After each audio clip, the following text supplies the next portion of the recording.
Welcome back, listener, to the Fabric of America podcast. This is so exciting. My name is Matthew Banover, owner of Bards. And I'm Melissa Otto, owner of Demelis Atelier. And today we have an amazing guest. This is so exciting. Please introduce yourself.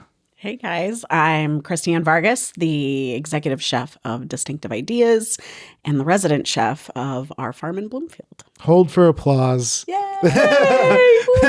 Thank you for being here, Kristiann. This So is excited to be here. We're so excited to Very have fancy. This is very fancy. Thank you. Honestly, so we had been recording in the other room, and then I saw the picture of this room yesterday. This is my first day in this room. Oh, shoot. And I was ask like, Matt how much work he did to put this room together. I keep saying I'm the talent. I don't do the. As I spit my coffee on the Yeah, microphone. exactly. Stop being funny. There we go. Well, before, don't drool on your dress yet. Now we have to talk about the outfits. Okay. So please, Melissa, please go. Okay. Well, with you coming here, I was like, well, I have to find something that's maybe chef related. God, Melissa, you're so thoughtful. I know. I was hoping that somewhere like deep in the depths, I would have like a t-shirt that was like, eat cake or some shit like that, right? Eat But I had cake. nothing. Actually, that would have been. And then I realized that a few weeks ago, Not the same. Yeah, Not the same. but that is Two- something that Melissa would have. I might. Yes. And if not, I'm making it now. Yeah, exactly. So a couple weeks ago when I was on vacation up in Vermont, I went to a thrift store that I had gone to last year as well. It's called Creative Consignments. Yes. And last year I found some treasures, and this was one of my treasures from this year. And it's, I think, a Versace wannabe. It is not Versace. It's like a little silk shirt, and it has cups all over. So I'm like, that's like food-ish related. And then since it's Versace wannabe, I thought that I would lean in, and I wore my safety pin like actual Versace earrings, but they're secondhand. I got them from Vestiaire. And then I also got Versace shoes that also have the Medusa on it, which is like the Medusa. So I was trying to like ball out. Yeah. But then, this is my favorite.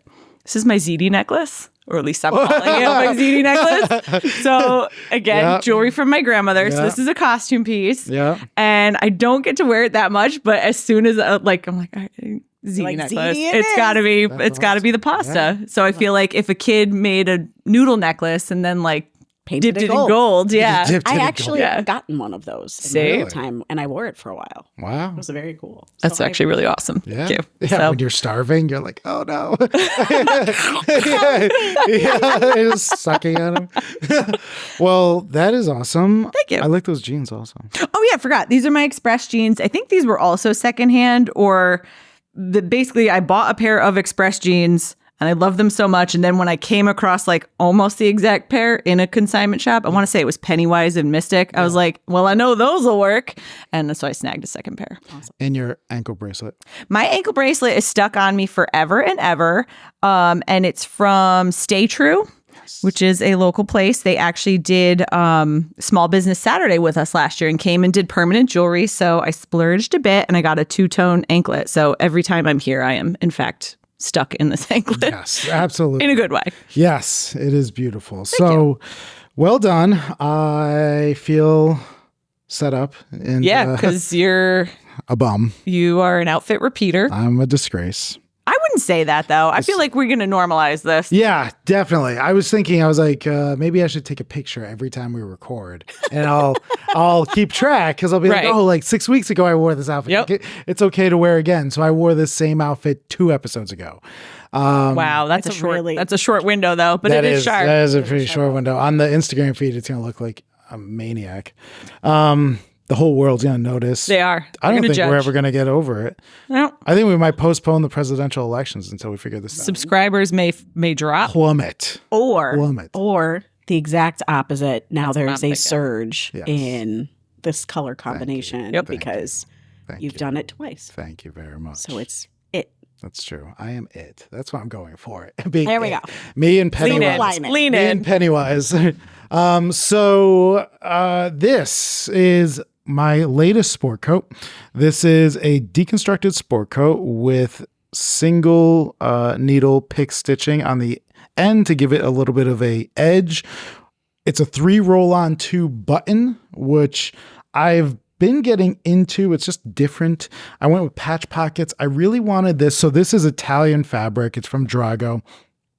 I've always, when I'm selling fabric to a client, I always note the difference between Italian fabric and American fabric and English fabric. And I always note how Italian fabric is very light and easy and breezy. And I say, picture yourself, you notice these Italians, they're always like getting a cappuccino by the river or something, and they're in a sport coat and it's just like casual. And so I was like, I should make a coat like that. And I was like, this has got the patch pockets. It's nice. It's easy. There's no lining. So that was the inspiration for this coat. I just wanted something like lifestyle wear. And it's, my colors, an earth tone and blue. So it's a copper, actually. But I really wanted this to just be like, I could do it with jeans. I could do it with dress pants. I could do it in a million different ways. It was my lifestyle coat. And then these pants are from American Woolen Fabric. They were made in Rochester. Obviously, my coat was as well. And then socks from United Way, and because they're my favorite socks. And shoes from Meslon. These shoes actually were the inspiration for the pant and the jacket, which I did mention on the last episode. But I've had these shoes for going on 8 years now, and I just take care of them. And I take them to a cobbler, Park Road Shoe Repair in West Hartford. Yeah, nice. Yeah, I'm actually going there later today. Perfect. I've actually brought them a pair of shoes as well. Yeah, they're the best. Absolutely the They're best. on my to-do list today. Yes. What about your shirt? So my shirt is actually, this shirt was, it's from me. And me, for me. One of the biggest things of having my own clothing line is like, what do I get myself? And there's a big urge to like, well, get the big things. And I have done that. I get, a suit, a sport coat. But then I look at my shirts and I was like, God, I got to kind of upgrade the wardrobe. So I get like flashy shirt or flannel shirt. I'm like, I need some basics. Yeah. So like 2 years ago, I just ordered 4 basic kind of shirts. And this was one of them.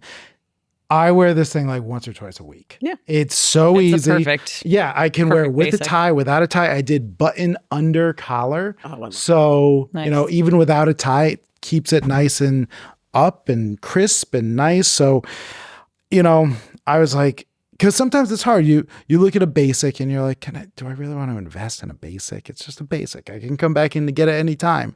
I was like, no, this is my whole thing, sustainability. And, so yeah, a couple of years ago, I did this. I did this in a white shirt and like a gray shirt. They're Perfect. the most heavily rotated shirts I use. Which is probably why it's better that they're higher quality. Exactly. Oh yeah. I mean, I dry clean this thing every other month. I wear it 8 times a month. You'd think I got it yesterday. Yep. Yeah, it looks great. Very crisp. Thank you for Very asking. nice. Looks even better now in this episode. Yes. It's going to look better and better each time you wear it. I like that. I like that. Well done. Well done. I have to say too, and this is just you sold yourself out on this because I had no idea that you repeated the outfit. Like that's how much others are not necessarily paying attention. they to are. you. The I know listener is like they are. The listener turning is off this episode. and we are intentional Wait, in don't that. say that. But I know, right? yeah. No, we have Talk important about. things to get The to. listener is fast forwarding so that we can get to Kristiann's part. That's right. Yes, because they're Skipping like, over enough you. of this outfit repeater. Crazy. But what are you So wearing? my outfit. So it was funny because when you told me like, we're going to talk about your outfit. And I was like, damn it. Like literally I'm a chef on a farm.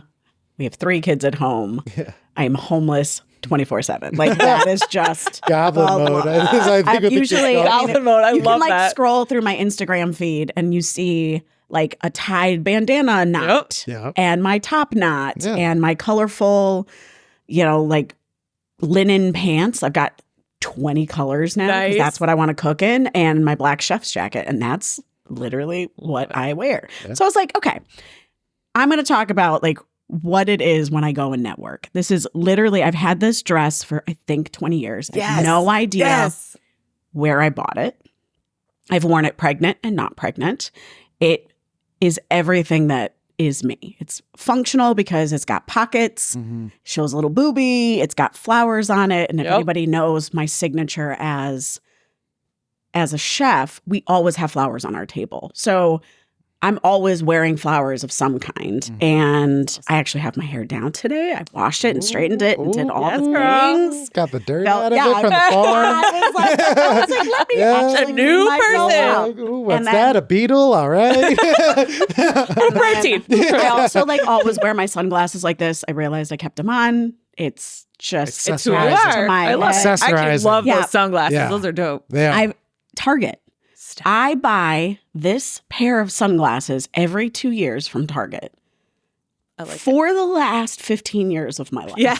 And Single-handedly the one keeping and that like stuff. the one and only time Target didn't have it, I think I cried in the parking lot because they're like big and Yeah, they're buggy awesome. and they're amazing. And when I'm torching things, I feel like I've got built-in, safety and stuff. goggles Yeah. Yeah. that are a little chic. And I don't care that I like crack them. It's Safety like I chic. hit my head That's- Yeah. somewhere. Safety. But my new favorite accessory is what I'm wearing on my finger. What is that? Because we What are is that? recently engaged. Ooh, congratulations. It's also sustainable because these are 2 white topazes. And I have an emerald cut and I have a teardrop. And it's my favorite because Love Matt knows Rob. And we are polar opposites. Shout It's out to Rob. Yeah. Shout out to Mr. Distinctive. We are polar opposites. And when I saw this ring, I was like, oh, it's us. Things you don't think should go together. And look how well it goes. And he remembered and he picked it up. Things you need Love. to weld together with flame and, and fire. and grit. Perfect. And like hold it really hard together. Yep, that's us. There we go. That's love. That's Perfect. love. Perfect. And yeah, That's and great. so it's Congratulations. like our, Yeah. our new little family. Do you have a date? Yes, and I think we're just gonna elope. Yeah. Yes. So Just tell me. we'll figure it out. Yeah. And then we're gonna just have a really nice potluck dinner in the We have backyard. both of those. I'm so excited.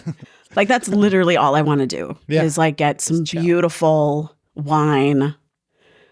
Shout out to my favorite wine shop because Kate instantly goes into my head every time I say wine. Just like a beautiful magnum of French wine and Kate from the Wise Old Dog and Jacob and Thomas, Dog. Okay. West Hartford. Why is All it- right. We have not Yeah. stopped All right. either. I'll be of their making another shops. They've got stop one today. in Hartford and one in Yeah. Litchfield, and Outstanding. they're amazing, and they care, and they're all the things. And Kate and I talk about wine all the time, and she's That's just awesome. They're so cool. They love what they do. they love what they do, and it's so they are inspiring because I also love what I do, but this is my second go at life Yeah.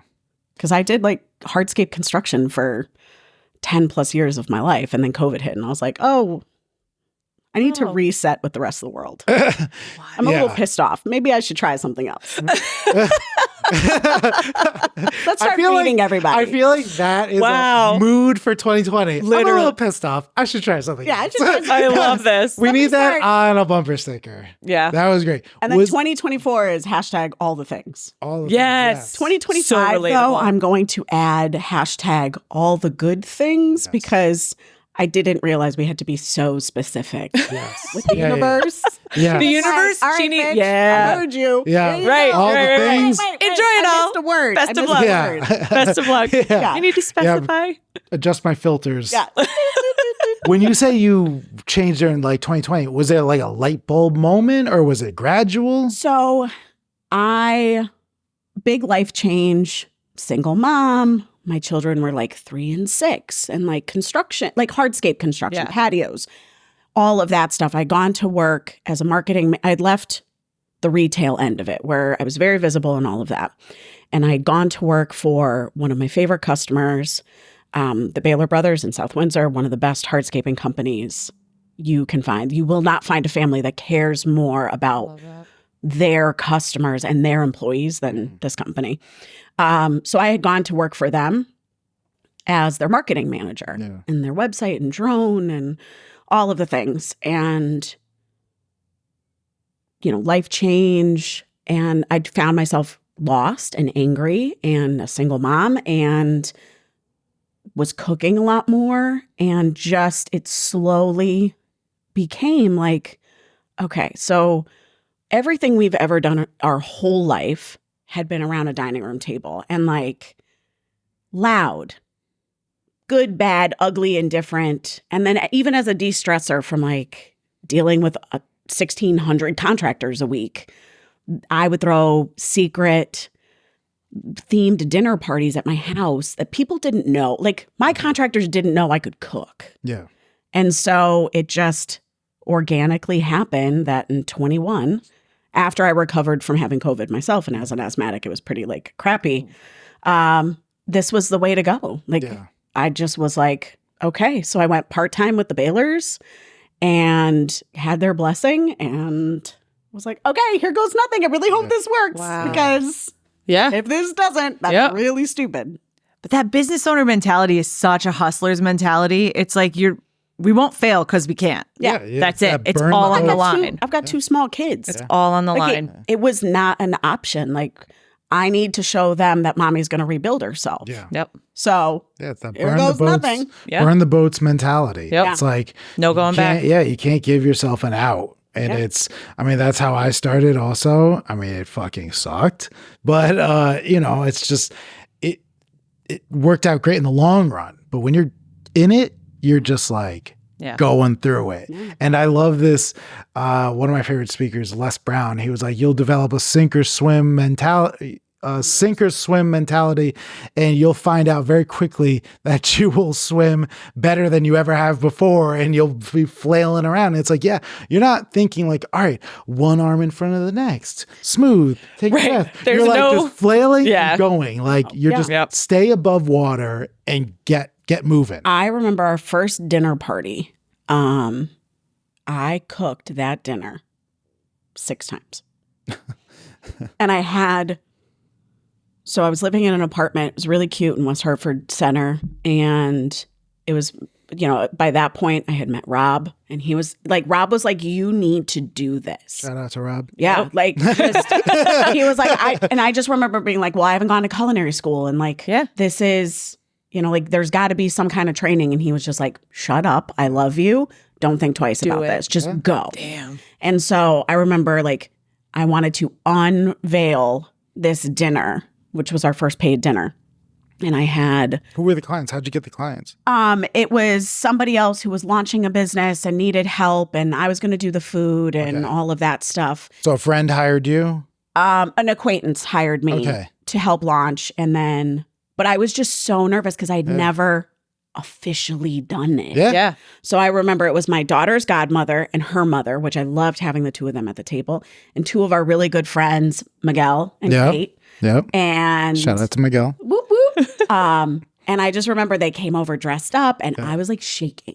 I was like, oh my God. Yeah. And I had done the flowers and like the table, and I cooked the dinner. And like by this point, it was already the 6th time, and it was such an easy dinner, but I wanted it to be perfect in the plating. And I just remember Kate and Miguel going, so when can we make our reservations for the next time? Yeah. And it was so good. And that first dinner went well.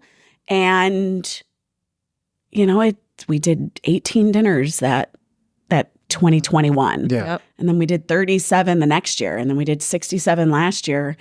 And we just finished up night before last, event 124 of the year. Wow. Wild. I can't feel my face. Yeah. Yeah. I can't feel my face. I can't feel my face. Yeah. So for the listener, what is it that you do? Like, what? Well, I mean, because it doesn't say catering anywhere in our thing. It says dining experience company. Right. Because I would like to think that we are a company that provides customized menus and pairings. And this is a place you come to eat that is not a restaurant.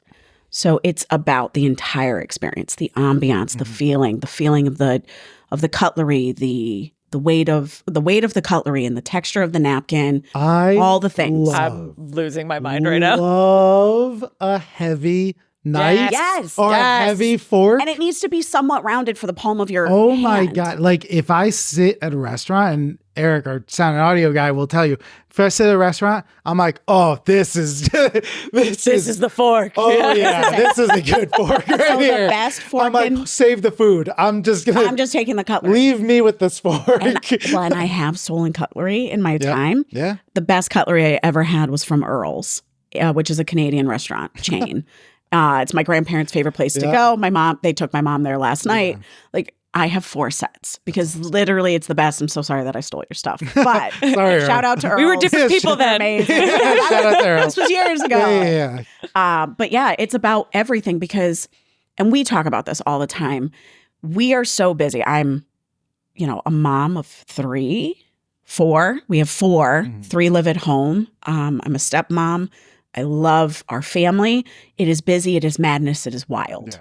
Then run a business. Rob's got his job, family, all the things. Hashtag all the things. Hashtag all the things. When you get the opportunity to disconnect, to reconnect with people at a dining table, in my mind, it's got to be everything. Yeah. It has to give you all the feels. Yeah. And so that is what we specialize in. Yeah. And then moving to the farm, now our menus are more reflective of what the farmers are harvesting.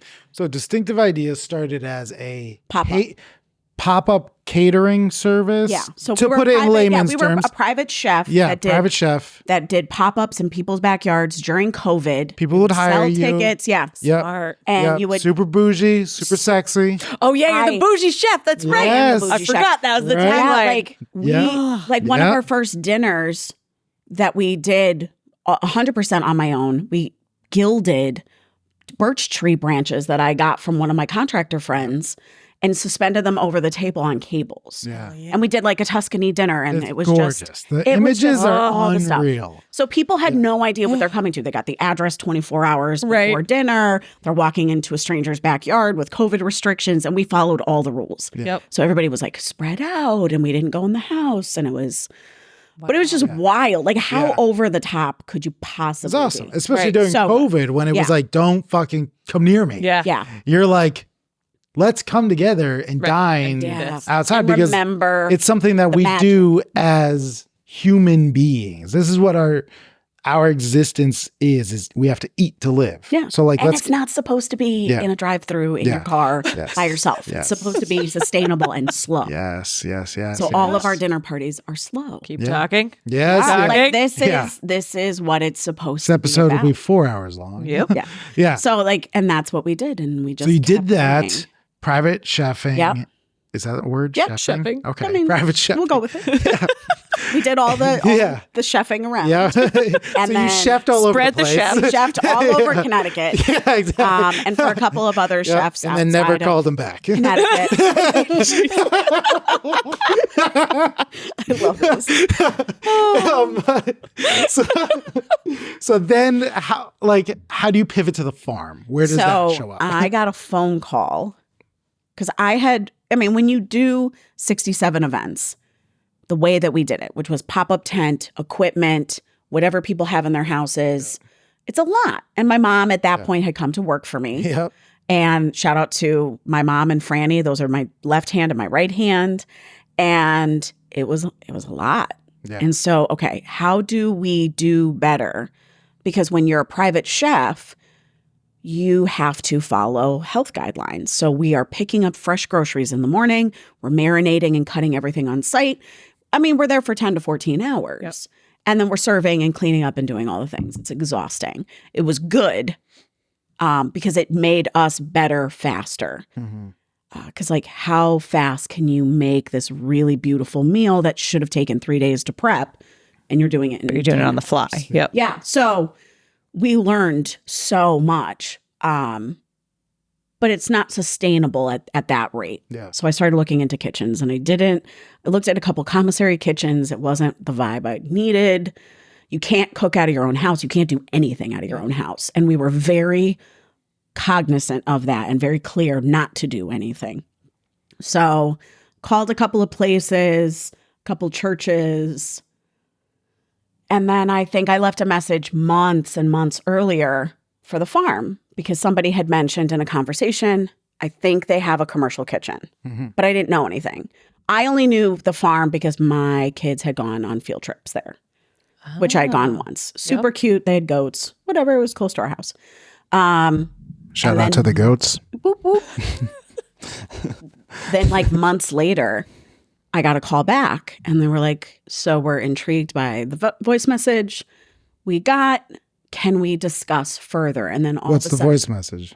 so I was just like, hey, do you have a commercial kitchen for rent? You just like, called. what's the hourly rate in case I have a really big job? Yeah. And we did. We had our first over 100-person event in January. Wow. So like I was already trying to like, how am I going to, I can't cook all of that on site. Yeah. Especially since the place didn't have a full kitchen. Yeah. Like in January, it could be 10 feet of snow. Yeah.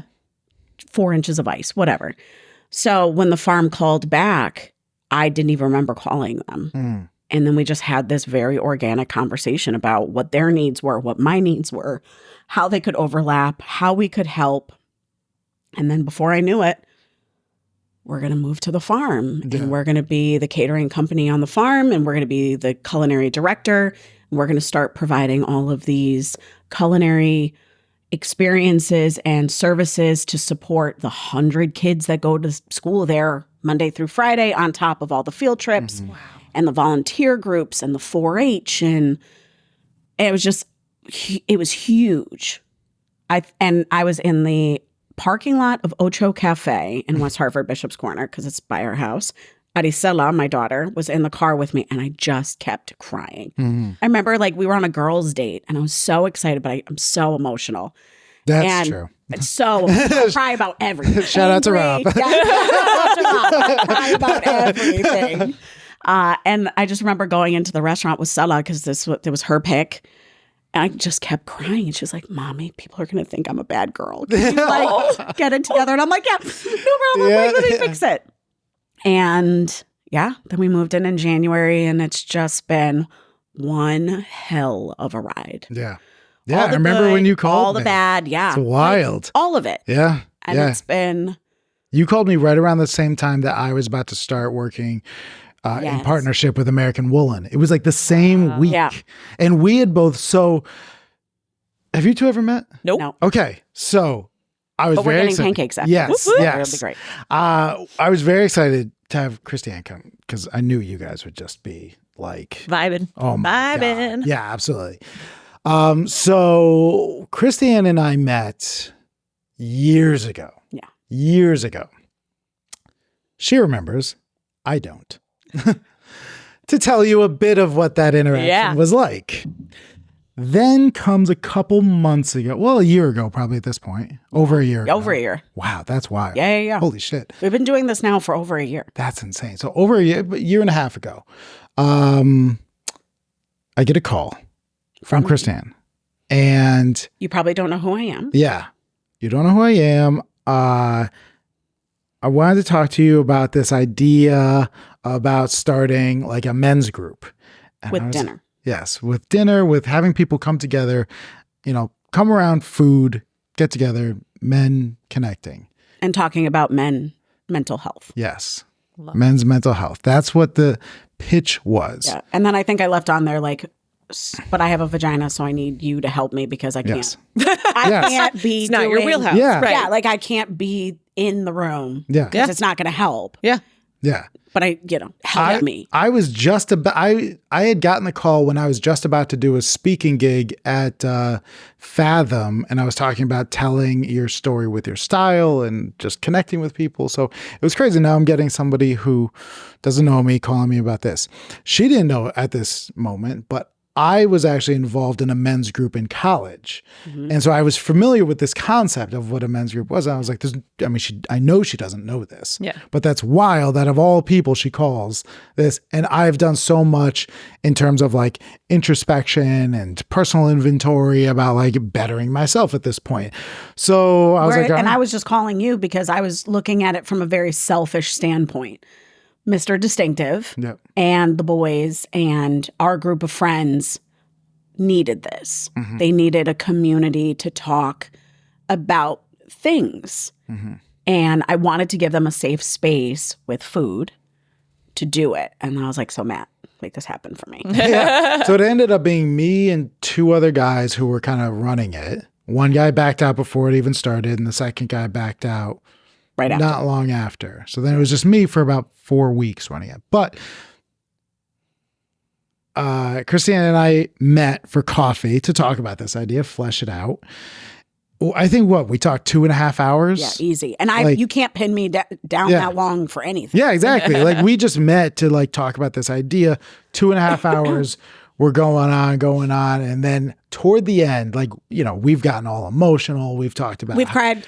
Twice. Yeah, definitely. We cried like, where were we? Cafe Sophia in West Hartford. Shout out to Cafe Sophia.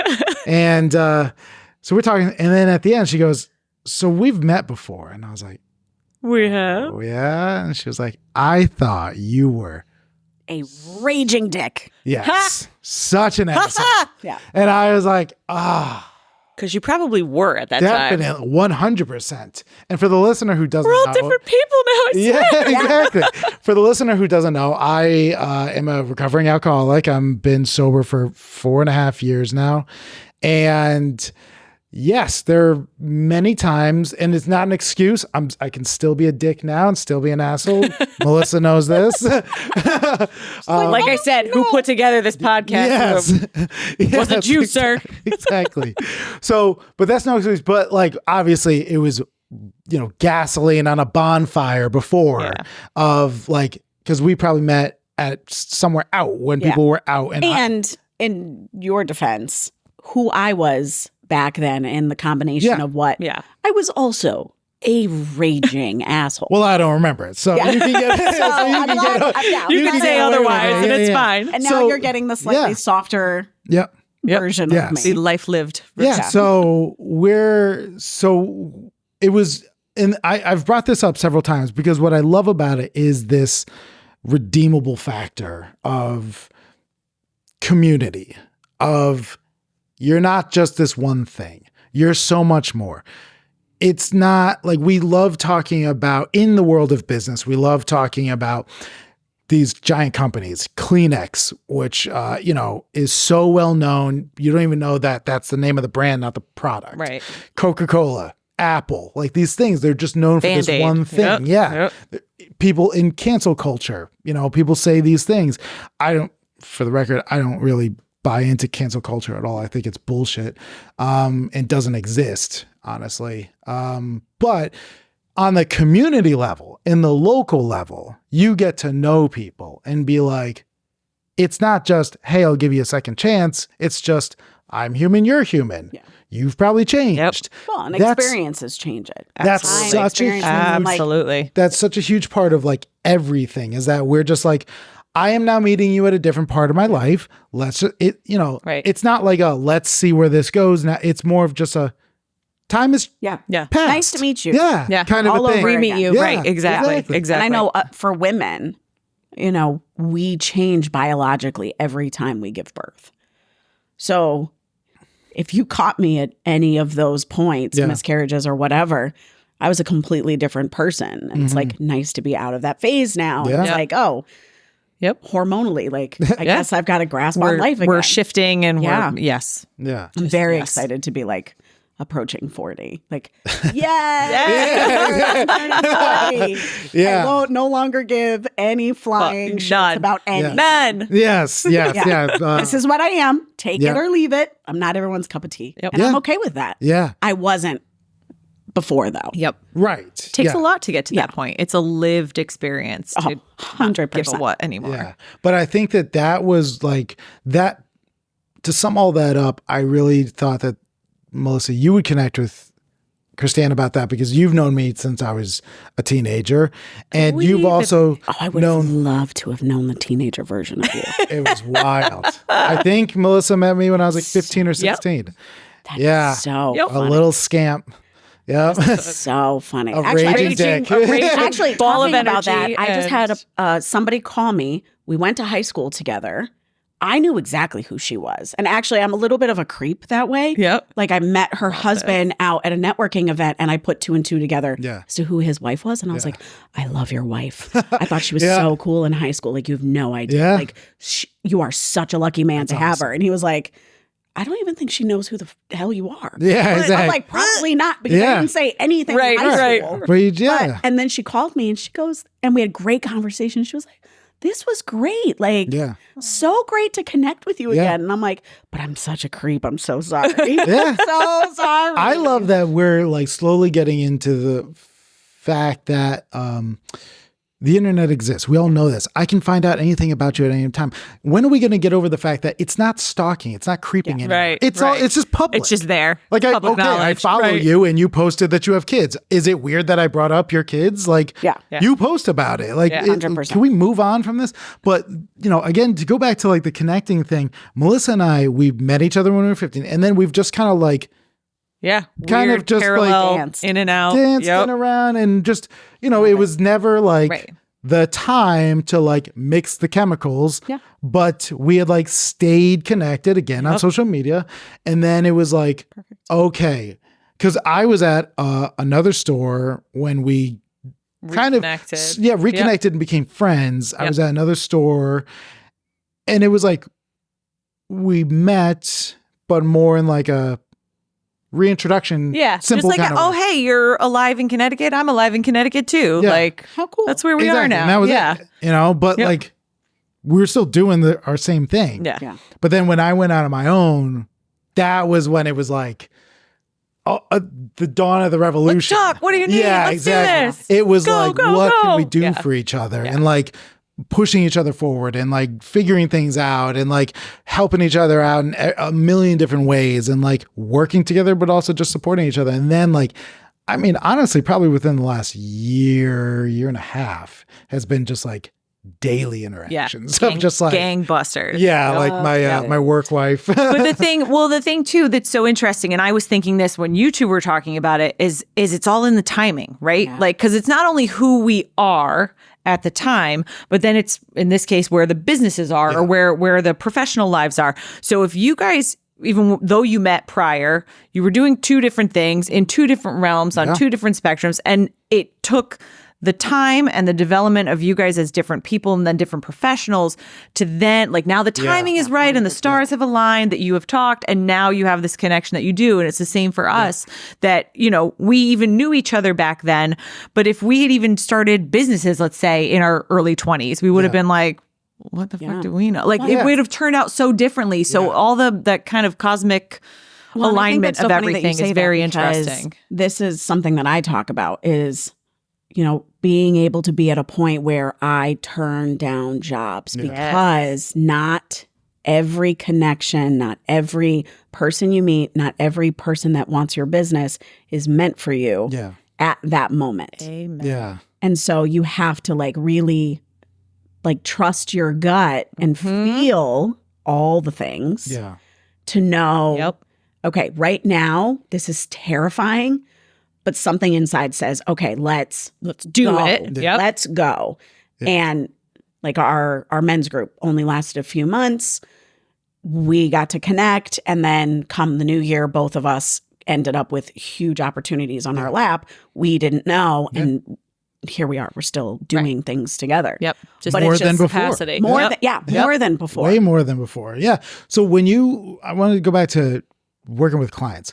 How do you figure out who my people are? Who your people are? Because I know who my people are. It's so, I think what's so interesting is that, we talk about this concept of like, I'm a want, not a need. Yeah. And it's obvious when you think about clothing and tailoring, like, I could go to these different places. They're a little bit more of like the luxury. You can make choices, but like food is something where you need to eat every day, several times a day. But we are also a luxury. Exactly. So that's what I'm getting at. Yeah. Where and how do you make the connection with clients in getting them to understand what you're presenting? You're not just presenting dining out in a fun location. Yeah, no. You're connecting with them. We did. Yes. Yep. But now it's evolved. Now, like, it's evolved and slowly evolved, like, to this thing. Same thing, like, as a business owner, you just have evolved as a person. And, like you said, your first thing you cried for hours about, like, it needs to be perfect and redo it 6 times. Every single, I think. Now, and my Franny, when she watches this, will laugh, my sous chef, at least 2 items on every menu I put out I've never made before. Yeah. It drives her and my mother batshit crazy. Because she was like, where were the days of like perfecting? Right. Yeah. I'm like, no, making it 15 times. Let's go. That's being awesome. brave. I love to hear that. Yep. Yeah. So how do you convey and connect with the people that you want? So when we first started, our people were female, 30 to 55, working, maybe mothers, maybe not, but worked their asses off and then equally wanted to enjoy themselves thoroughly. But maybe not a vacation, maybe not, because it's expensive to have a chef and a staff, china, linen. It's not cheap. And so that's who our people were. Women who really wanted to disengage, to re-engage with people that they loved around a table that they controlled but didn't, and were able to be pampered, and then no cleanup. Like that was the biggest thing. Yes. There was no cleanup. Let me, sorry, as I'm dying.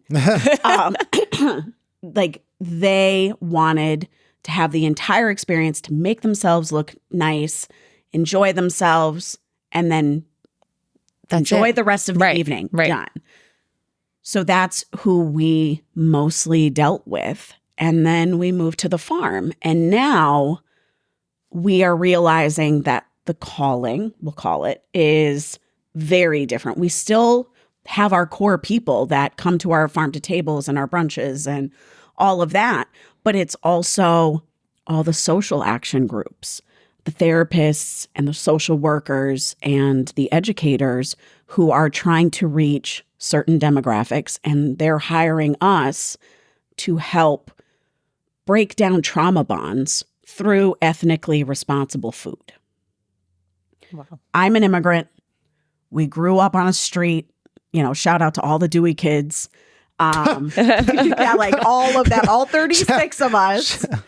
We had Philippines next door, Laos, Jamaica, Southern Black, Irish American, Italian American. We were the Portuguese, on this one street, and we would do potluck. So like what I make that's comfortable for me is everything I grew up eating when we immigrated. Mm-hmm. And it's so cool that I never understood why this was going to ever play a role other than it made me a foodie. Yeah. Now, when groups come to us and like different families, we can make Puerto Rican dishes, and we can make Asian inspired flavors, and we can do callaloo and, jerk rice and roast a pig and do all the seafood. And it's amazing to be what happens to people when they eat something that reminds them of a special moment. I think that's so interesting. Yeah, right? Mic drop. I think that's it. Yeah. Flip the table. We're out of here. Children. Yeah. And young families, and maybe families that are going through a really rough time. And to be asked, and I'm getting goosebumps thinking about it, because American Job Center, shout out to Brianna, and that whole group, to be asked to be the chef who is feeding 15 mothers who are working their asses off in a program to better themselves, show their kids that they're going to be better. We did it in New Britain at the New Britain Housing Authority, the New Britain Center of Excellence. And we're feeding their kids. So you got 15 adults, staff, and like 25 kids. Yep. And now we need to help them, because everybody's uncomfortable. That first day you could cut the tension with like a spoon. Like it was dreadful. Yeah. Because the kids didn't know what was going on. And I understand the concept of you don't eat everybody's food because people are crazy. Mm-hmm. And these are my kids. I'm very protective over them. Yeah. Yep. And here I am coming with like farm fresh purple carrots done in a brown sugar maple glaze. Mm-hmm. The kids are like, what's that? Yeah. It's like, well, this is what we're eating tonight. And we always came with a beautiful salad, proteins, a vegetable, fruit, and like giant cookies. Because I remember when we immigrated, money was super tight. You cannot show my dad a box of Kraft macaroni and cheese without him shuddering. Still to this day, because that's all they could afford in Los Angeles. Yeah. And we would come with huge cookies like the size of their head. And somebody was like, this is so extra. Again, with the bougie. And it's like, but this is bougie with a reason. Yeah. I don't know if that child has ever been able to have a cookie that size. Yeah. And it's bringing them joy. Mm-hmm. So yeah, I'm going to do all the Yeah. things. Yeah. Because then once they're done dinner, the moms are going to go into the classes and the kids are going to go off to programming with teachers after a long day at school. Yep. And we want them to engage the best way possible. Yeah. And shout out to that group that was their third year in business, like third year running the group. All 15 women graduated with higher than a 90. Amazing. To be part of that. And I made such great connections with the moms and the kids, getting hugs, like it was so amazing. I can't wait for the next round next year. But like, this is what it's about now. Yeah. We know who our people are. Yeah. They may not know us yet, but we are helping the farmers that are working the land. Yeah. We're buying from them on a weekly basis, putting it into our food, serving those that deserve to be served. Fed. Yeah. Yep. Like my kids come with me and they help me serve Yeah. kids their age, not out of pity, not out of anything. When you have a bad day, serving somebody is such a small, minute thing you could do. Yeah. Someday my kids are going to have a rough day and they're going to need to be served. I want them to know what it feels like to also reciprocate. Mm-hmm. And so it's all of a Getting sudden all it's like this emotional. huge, Yeah. all of a Right? sudden being at the farm is this huge thing. And it's sometimes really scary, but like and I don't want to say we're doing so much good. People are thinking that we can help them do good. And that is why I keep crying. Like there's a box of tissues in our kitchen that says Christy's like tear wipers. Shout out to Freddie for doing that. Outstanding. Yeah. Outstanding. It is emotional when families decide to share anniversaries, milestone birthdays, reunions, because we don't do weddings. Yeah. Yeah. We do everything but. Yeah. Like we'll do 2 weddings a year and that's it. And it's because I fall in love with a couple. But it's everything else, girls' nights, Yeah. Celebrating a mom who it took her 6 years to get her bachelor's. She never gave up. And her partner called me and said, we need to throw her a beautiful dinner. Yep.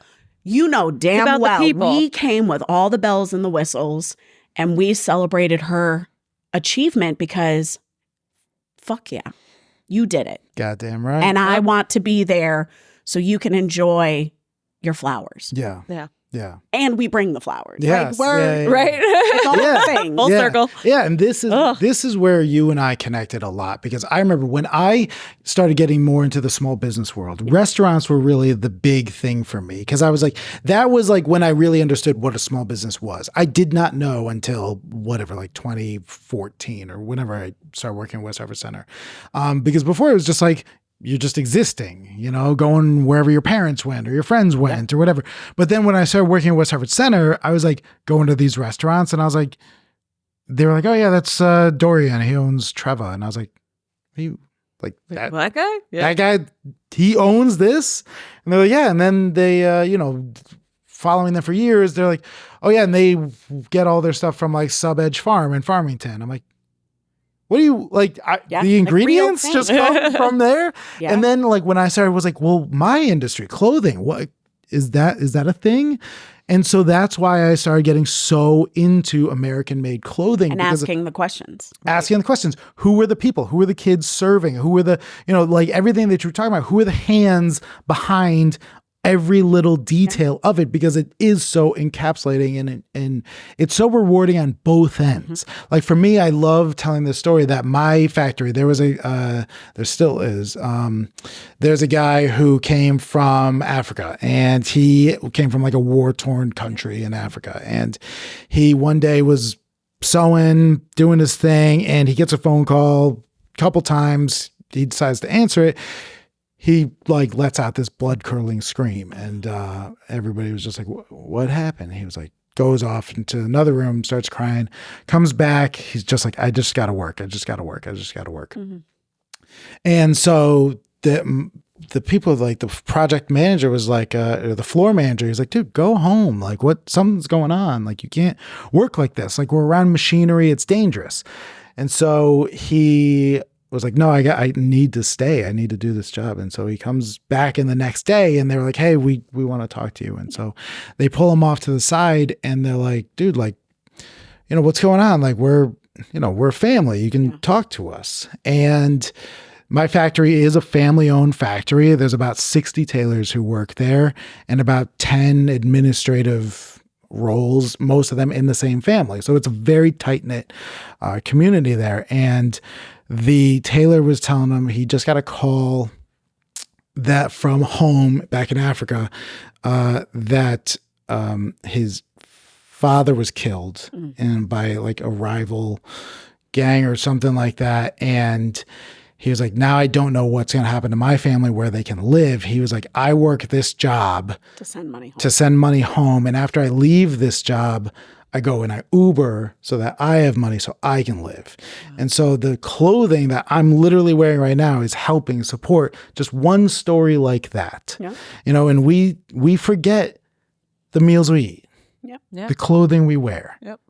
And there's it's all connected. There's so much of that. You take it for granted. Yeah. And like what you can do, what your purchase can do for these people, for that. Like, it's incredible how much $1 can make a difference. And I get, like, Melissa and I are not stupid. We get how easy it is to one-click buy on Amazon. Oh, yeah. It's not the convenience. We're not talking about that. We're talking about the meaning of $1, what it goes to. It's the farm, our farm. Sustainable. Yes. Like connecting. Needs to have slow it the fuck down. Yeah. Slow. And you and I talked about this a couple months ago, is like, and you brought it up earlier. Food was not meant to be eaten at a drive-thru, It's how do I get people to come together to look at all this? Like I loved what you talked about with food, with your upbringing, because for me, food has very much been very utilitarian in the sense of bringing people together because I have such a big family. Yeah. We've talked about this. I laughed. I love shepherd's pie. I love turkey. I love mac and cheese, chili. One giant thing that brings everybody together. Yeah. I like sushi, but it doesn't do anything for me because I'm like, I don't like how you've got your thing over there and you're over there. And yeah, we could like nick and pick, but like it's all different. Yep. I love that. We're Italian, so ours is like family style. Yeah. Huge ass pots of stuff in the middle. And we're Portuguese. And it's the same thing. And I've never really thought about dishes. I've never thought about the level of connection that is. And I think that in some ways I could probably draw some lines between like, well, that's what I do with my business. Also, one big thing that I get people to connect over, and like through. It's the same thing. So I never really thought about it with food. And like when I met you and you started describing it and so much more, I'm like, yes, fucking yes, all the things. Well, and like, so that we have that in common. And then when, again, being immigrants, we had no family here. My mom and I have talked about this a bunch of times. My mom made magic on no money with very little time because she worked. Her paycheck paid for our private school because Dad's job paid for everything else because my dad's a scientist. He's a mad scientist. And Mom was not, like he gets locked in a lab and like, like the customers are not supposed to talk to Dad because Dad's bedside manner. It's so wild. Yeah. Hence where I get it from. Like, give no fucks. That's my father. Yeah. And then Mom was a school teacher and a director of a preschool. And so it was busy all the time. And everybody had their responsibilities and we had our extracurriculars. But Mom never skipped a beat on Valentine's Day and, all of the things. Every time we got a really good report card, every time it was the end of the quarter or we had a performance and we just killed it. And she knew we did our best. Yeah. There was always magic that happened and it was special. And then I took that and brought that to my kids. And now my customers, because I'm like, we need to be celebrated. I don't know what your life looks like, but let me create magic for you for tonight. It's a piece of joy. Yeah. It's just a piece of joy. And just do it. Like our last event was a private school organization in West Hereford, came to the farm with their employees. So the 2 directors and all of their teachers, bunch of new staff, bunch of returning staff. They had just started school, and now this was like the first they decided to do something special, not go to a restaurant. Yep. They wanted to do something a little bit more special, and we did a beautiful table and figured out the menu for them, and they had the sunset and the twinkling candles, and you could hear, like, walking out of my kitchen, the crickets, the peacocks, the goats, and laughter. Just right over that. And the sun setting, and it was still warm, and you could smell the meat coming off of the fire. And it was a beautiful moment that we got to give their staff as they prepare to buckle down for another really hard school year. You know, like, we've already started and we've got 2 shootings already. Like, schools are a scary place. Teachers deserve all of the appreciation. They have our children. So I was so happy to be able to have that and give that to them. Yep. Or not give it to them. I was But be a hired, part of it. But be able to just weave the web, but to be able to do that and we'll do it again. You know, so cool. Yeah. All the things. Yeah, all the things. And we wonder why, I cry. I know. Stop. I'm sitting here like, where's my tissue? Yeah. Like, I know I haven't said as much this episode. I'm just like, riveted. Yeah, Oh no, my the 3 of us God. are probably the biggest criers possible. the Like, I probably worst. cry, I don't know, every other day. You know? All the time. Yeah. Happy tears, sad tears. Always. I'm like, So I loved, I don't know if you ever saw, there was that interview with Kristen Bell, and she famously cries because Ellen DeGeneres brings out a sloth or something. Yeah. And she like talks about how she's a massive crier, and like on a scale of 1 to 10, if she's anything below a 3, she's crying. If she's anything above a 7, she's crying. I'm like, Unfortunately, it's 4 and 6. Yeah, for same. me, but yeah, mine's, exactly. very small. Yeah, Very small. There's very few Happy moments where we're not tears, happy crying. tears, Yep. more than anything else. I like, if I see something, hear a story that I'm like overwhelmed, I'm just like, yes. Like, it takes a lot for me to get sad and cry, but I will cry if I'm happy about something. If I'm pissed, Yes. I am crying. Oh, see, no. It's all of the thing, all of the Everything. emotions. The emotional charge. No, Yep. yeah. You know, and I'm Yep. so emotional. And when I was younger, I used to think it was like a really big problem. Yeah. Like, you're too much. Yeah. You are too emotional. You are too passionate. You're just too much of everything. Especially and as not women. enough of the things Yeah. that make you normal. Yeah. And then distinctive ideas happened in our family, like Rob and I's family. And it's like, Shout out to Rob. shout out to Rob. I was going to say it this time. he is the steady rock Yep. to my He really is. fucking madness. He really is. Like, there is no better way to say that. When you meet Rob. Yeah, when you meet Rob. You will be like, He's the Jeff, right? Rob. That's the Jeff. more. Even more. Yes, Well, because even I'm more. Deeper. I'm Yes. not. And like, Yep. I've come to the reality that it's Shout out okay. to Jeff. I don't know. That's if my I husband. can't- Yeah. He's my Rob. Yeah, exactly. Yeah. But he's my steady Eddie. Like, Yes. just Oh my the- God. And the watching anchor them, to all of it. I'd never met Jeff until we went to Savannah. And then just watching two of Melissa them. in her element put on a multi-day event and then watch Jeff there. I was just like, doing all the oh, things that you this need is- behind the scenes. it's that seeing nobody behind knows the that curtain. you need. Yeah. Yeah, it's like the Wizard He's the of Oz. wizard. Yeah. He's the wizard. Yeah. Yes. Absolutely. Very much. It was like, wow. Yeah. And I just have Master Like, Wayne. and that's you know, like, and Shout that's out to Master Lucky Wayne. you, important. Master Wayne. Is like our people Yeah. that are in our corner. Like, I could not have gotten through 124 Yep. events so far this year without, you know, Yeah. like my people that are Yeah. in the kitchen with me day in and day out, and the people that help us, you know, like Dave and Virginia and all of those other people.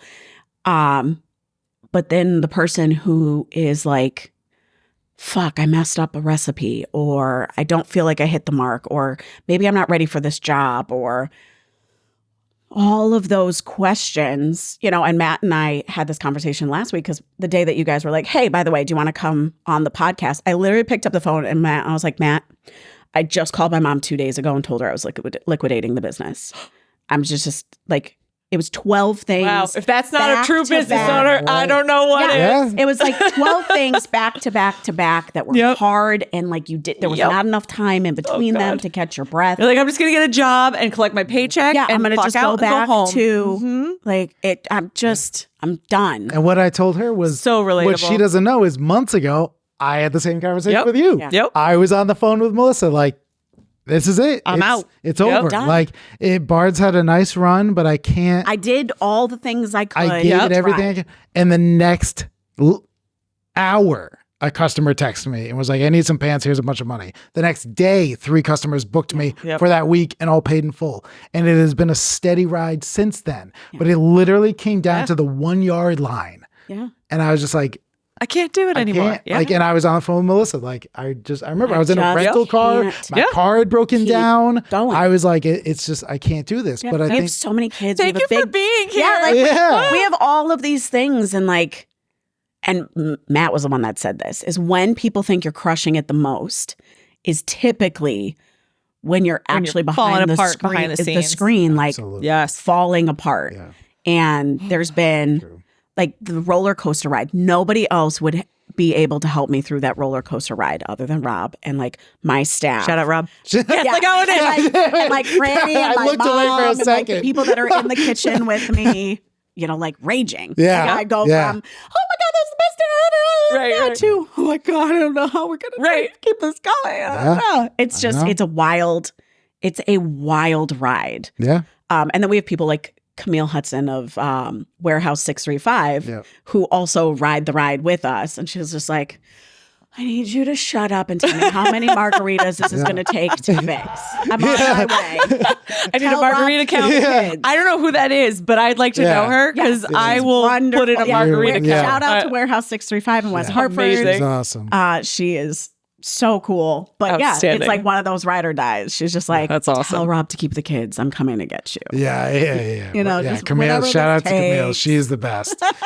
I have a really important question though that we have not covered yet. Oh, can't wait. Let's go. Do you make Rob or your mom call you like yes chef? Do they have to yes chef you ever? No. Can we start that? Yeah. Just to be a little shit. Yeah. Okay. Chef. So how is that?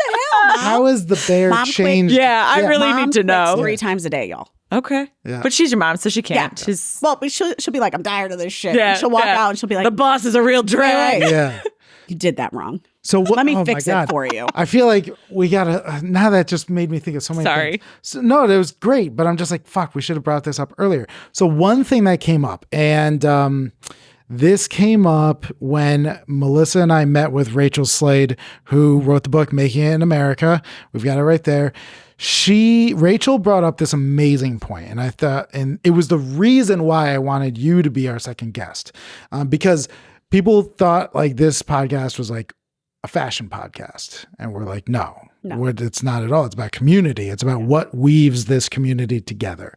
And Rachel brought up this incredible point where she was talking about the fashion industry, and she was talking about what needs to happen in the fashion industry is what happened in the food industry years ago, where everything in like the 90s and early 2000s was processed. And before then it was processed. I mean, if we look back at our childhoods, the shit we put in our body, like the Kool-Aid thing where you open it and the liquid shoots out its eyes. Like purple, like we just purple drink. Like you know, ring pops just sucking on sugar and Surge and I said it last. How many water bottles do you think my mom ever packed me as a child? Exactly. 0. Nothing. We would get packed juice boxes. There was no packing your kids fruit or veggies. It was Dunkaroos and shit. I was a weirdo because mom would pack our lunch and it was like stuff mom made. Yeah. Like it was a I feel like that's a lot of immigrant kids though too. Yeah, that's definitely you end up with more of the cultural meals. And 2, she's batching stuff. Yeah. She didn't eat it, so she doesn't trust it. Again, like there's this whole ethically responsible food. But like I remember looking at the other kids in school with me and being like, damn, what I would give for a fruit by the foot. Yeah, exactly. And my mom was like, if I ever see you put that shit in your mouth, I'll slap you. I love that. So go mom. Shout out to mom. Shout out to mom. All the moms. So, you know, what happened is Rachel was like, you know, then Whole Foods came around. Yeah. And it really showed people you can see where your food comes from. And you should ask questions where your food comes from. And it changed everything. Now we've got open style kitchens that people want to see you prepare the food. Groups that restaurant groups, all of that. Now people want farm to table. There's this whole search and it's amazing. That needs to happen in the fashion industry. Absolutely.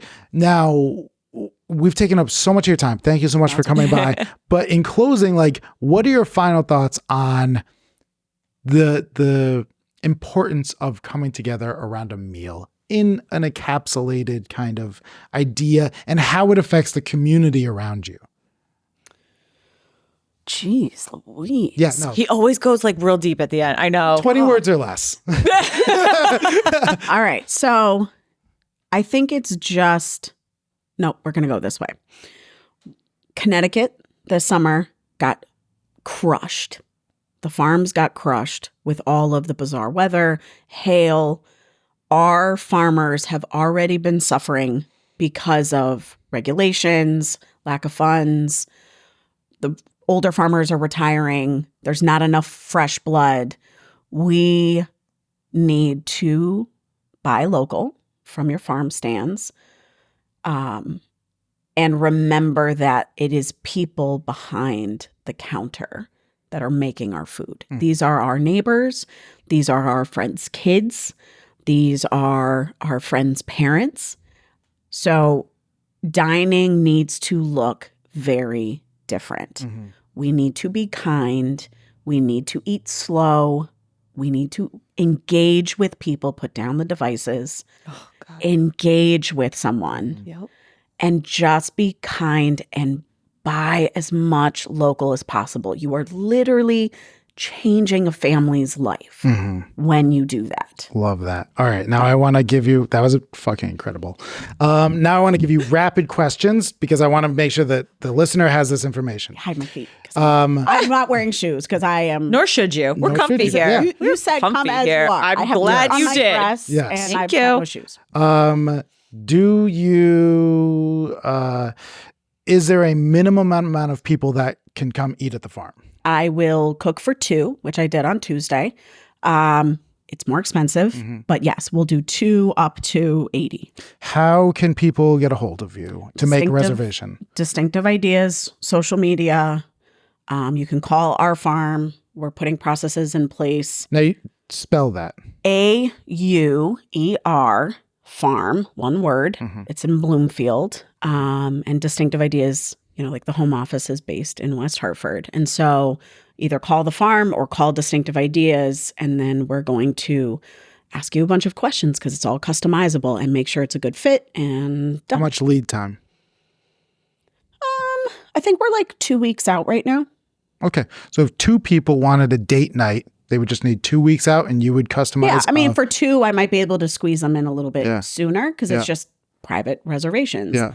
Larger parties were like 2 weeks out. But this is good for And lunch and learns and dinner and learns and corporate events. And corporate. That's exactly what I was like, getting we're at. not just the private dining. Like if you've got. So this is good for team Anyone who bonding. wants to eat. Yes, exactly. Do you want to eat? Have you ever eaten food before? Do you want to do it better? Yeah. Do you want to do it better in a different way with goats in the background and the sunset?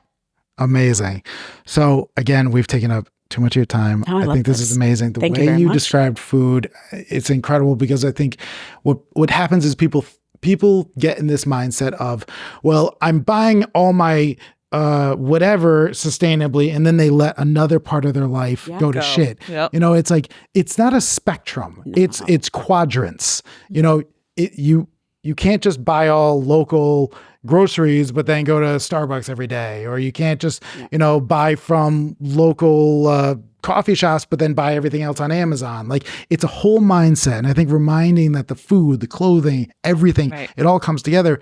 It's all There's things it's all woven together. There's things you can do every day in every way. One thing all the time. Stop at a farm stand. We say that once all a the week. time. Yes, One you small being thing. an essential thread in the fabric of America.